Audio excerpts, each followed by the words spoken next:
This wheel's been sitting in the garage. It's been really humid here in Bellingham, and it's actually rusted this rotor a little bit.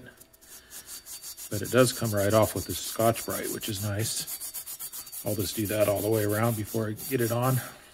It was nice because that rust was really only on one side of the rotor. Now is a good time just to wipe the rim off. There are 2 spacers on this front wheel. They're both the same on each side. Every time I have the wheel off or when I'm changing tires, I just go ahead and clean this seal up and put some fresh grease in here, some of that wheel bearing grease. That'll make it last a long time. The tires do have a rotation direction, so make sure you have it spinning the correct way. Make sure the axle is clean. Put a little wheel bearing grease on these threads. And then kind of grease this shaft like this, just a light coating.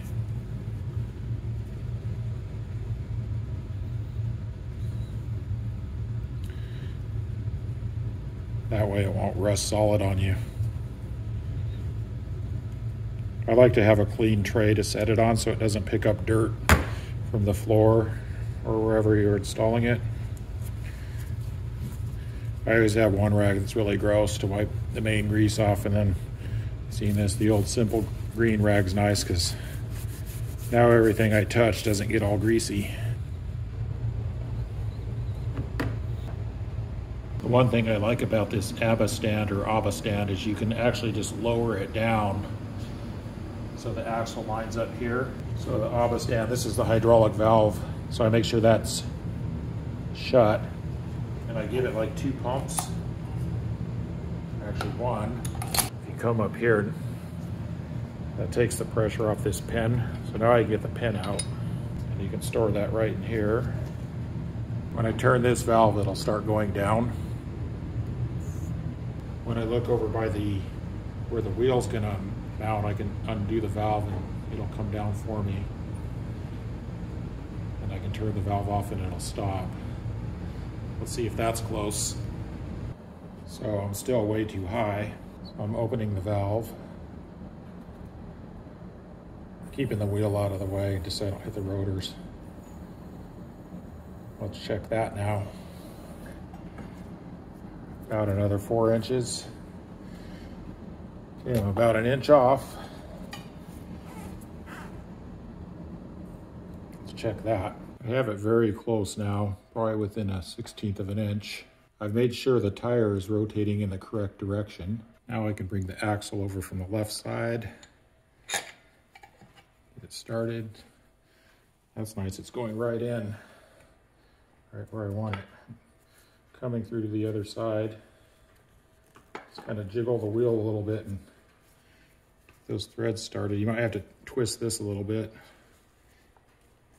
and make sure it's going in. I just had to jiggle it a little bit and make sure everything was aligned. Now I can just push it in. It's a bit confusing at this point because it looks like you need another spacer, but you don't. Once I spin this in farther, there's actually a shoulder, and that'll push here, and that's what actually puts pressure on the bearings. I made sure I could get it started just using finger pressure, and I've got it started. Good. If you look right here, you can see that shoulder coming out. That's going to bump up against the spacer. See how the gap's getting narrower? So there we go, that's hand tight. And the other side is in like it's supposed to be. There is a process to tightening down this axle. And if you look at A and B, you need to make sure that the wheel axle end A is flush with front fork surface B, and then tighten the wheel axle pinch bolt. If A is not flush with the surface B, align the ends manually or with a plastic hammer. Visually, I can see the end of the axle is flush with the black part here. When you tighten this down to the 65 Newton meters, that basically tightens the wheel against the axle and everything. And then when you tighten this pinch bolt, that's what holds the fork to the axle. So that dictates how far up and down it goes this way. So what The problem that people have is they tighten this down first. And then if you watch right in here, if I try to spring this apart, there'll be a gap that develops there. See if we can see that. I'm pulling with my fingers out. Let me move the camera. Let's see if we can see it there. Theoretically, there could be a little gap. And then if you pinched it down, the forks would bind because they'd be not parallel anymore. So if I let go with my finger, see how it springs back? So basically tighten this down to the 65 Newton meters. Usually what I do is I spin this down just so it's spun down but not tight at all, so that the axle can still slide back and forth inside here. And that's why it says to compress the forks up and down several times. That way this fork can naturally go where it goes. Like, it'd be extreme, like if it was way out here and you tightened it down, or way in here, but it's just a very slight. It allows it to line up so that this is parallel to this. So your stanchions will go up and down parallel. I went and bought a digital torque wrench. I can turn on the power here. The reason I bought it is I had this other torque wrench, but it would only go up to 110 Newton meters, and that was fine for my Suzuki rear axle. But this Yamaha was actually calling for 150 Newton meters on a rear axle nut. This one you can actually store settings, so that'd be the rear axle nut. You hit the M button, 80. So 23 is for that pinch bolt on the front axle. That's if you want to do an angle. Sometimes if you're doing some engine work, you tighten it down and then go a certain number of degrees. Let's see if I can find the 65. There it is. That's what I need for this front axle, 65. I have my 14 millimeter in there. I'm kind of holding it steady up by the handlebars, and I'm going to go for the 65 Newton meters. This one beeps at you. So there's 47, 55. So this one beeps at you when you're getting close. There's 33, 52. There we go. I had to turn my camera sideways to explain what I'm talking about when you tighten this pinch bolt, because now I can actually pull this out a little. You can see it. See how that moves a little bit?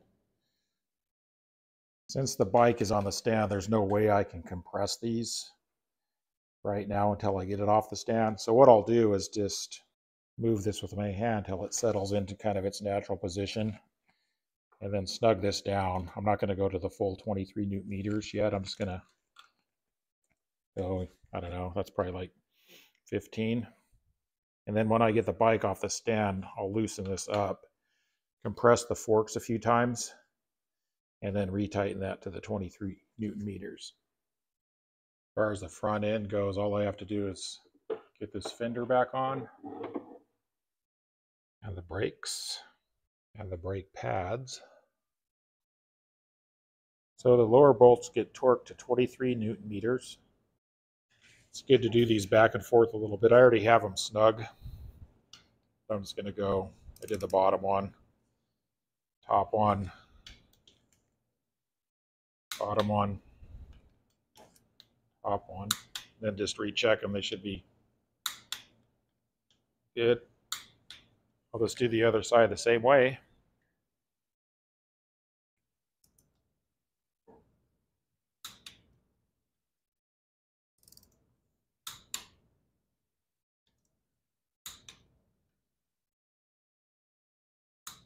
Finish this job up. Once I get the bike off the stand and some weight on it, I'm going to loosen this bolt and the one on the other side. And I'm going to tighten this to 110 Newton meters. I might have to take the handlebar off to get a socket in here. And then once I tighten this down to 110, I'll retighten this to 26. And same thing on the other side, and it should be good. You can tell when you have everything lined up really nice how well this spins.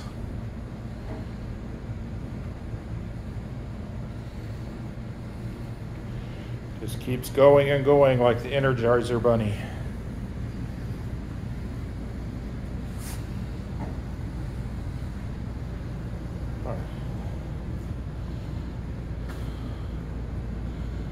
That's going a long time. That's a good sign.